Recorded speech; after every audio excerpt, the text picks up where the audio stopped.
السلام عليكم. اجوا معايا نحضروا مع بعض وصفه ديال شوفلوغ والبطاطا بطريقه صحيه بدون قليل المذاق ديالهم، كيجي رائع وسهلين في التحضير، يستحقوا التجربه. الى عجبكم الفيديو خليو لي لي لايك والتعليقات ديالكم زوينين، هكا نعرف ان الوصفات ديالي كتعجبكم.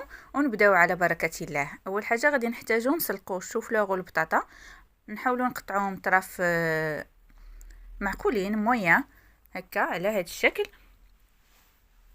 ومن بعد غادي ناخذوا الخليط ديال البيض اللي غادي نضيفوا ليه شويه القزبر ومعدنوس، واحد الفص ديال الثومه اللي كيكون مقطع طراف صغار، شويه الكمون، شويه الابزار وشويه ديال الملحه، ونخلطوهم. الكميه كتبقى حسب الكميه اللي عندكم ديال شوفلوغ والبطاطا. وكذلك عندنا لا شابلوغ اللي نقدروا نضيفوا لها شويه الملح، شويه الابزار، شويه التحميره.